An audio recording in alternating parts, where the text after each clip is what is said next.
ওকে, আমরা এখন শিখব a plus b whole square equal to a square plus 2ab plus b square. এই জাতীয় অঙ্ক যদি HTML এর অঙ্কে আসে সেক্ষেত্রে আমরা কি কাজ করতে পারি? তো নিয়মিত আমরা প্রথমে লিখব HTML, যেটা বেসিক লিখতে হয়। দ্বিতীয়ত আমরা এখানে লিখব বডি HTML এবং বডির মাঝখানে হেড টাইটেল লিখতে হয়, সেগুলো এখানে না লিখলেও চলবে। তো আমরা এখানে সেই বিষয়গুলোকে বাদ দিতে পারি। আমরা প্রথমে লিখব HTML, তারপর লিখব বডি এবং তারপরে আমরা এখানে প্যারাগ্রাফ ট্যাগ হিসেবে আমরা এখানে ওপেনিং পি ট্যাগ দেব এবং অঙ্কটা শেষ হয়ে গেলে ক্লোজিং পি ট্যাগ দেব। যদি কেউ এখানে ওপেনিং পি ট্যাগ এবং ক্লোজিং পি ট্যাগ না দেয় তারপরেও কিন্তু চলবে। তো আমরা এখানে প্যারাগ্রাফ ট্যাগ হিসেবে এখানে ওপেনিং পি ট্যাগ দ্বারা শুরু করব অঙ্কগুলা এবং শেষে আমরা ক্লোজিং পি ট্যাগ দেব। এবং আমরা জানি যে অঙ্ক সব শেষে এই যে ওপেনিং যারা থাকে তাদেরকে ক্লোজ করতে হয়, শেষে ক্লোজিং বডি ক্লোজিং HTML দিব।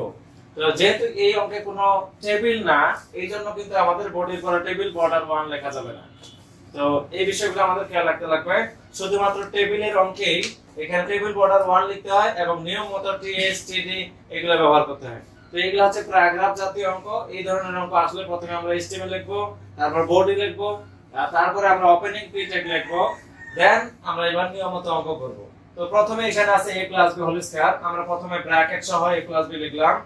শুধুমাত্র এই অঙ্কগুলোতে উপরে এবং নিচে কাজ হবে। যদি কোনো কিছু উপরে থাকে সেই জন্য আমরা সাব ট্যাগের মাঝখানে সেটাকে লিখব এবং যদি কোনো কিছু নিচে থাকে সেটাকে সাব ট্যাগের মধ্যে লিখব।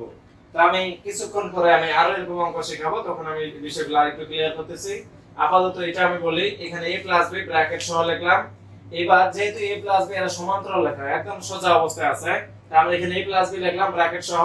বা এবার যেহেতু স্কয়ারটা আছে উপরে, উপরের জন্য আমাদের ট্যাগ ব্যবহার করতে হবে SUP সুপ, তারপর স্কয়ার ট্যাগ ধরনের 2, এজন্য আমরা স্কয়ারটাকে 2 ব্যবহার করব। SUP সুপ, এটা হচ্ছে ওপেনিং সুপ ট্যাগ, তারপর 2 এখানে হচ্ছে ক্লোজিং সুপ ট্যাগ। তো এইভাবে আমরা a plus b whole square পাবো যদি এই ট্যাগের সাহায্যে আমরা লিখি। তো এটাকে বলা হয় a প্লাস b আর হোল স্কয়ারটাকে আমরা লিখব সুপ 2 ক্লোজিং সুপ।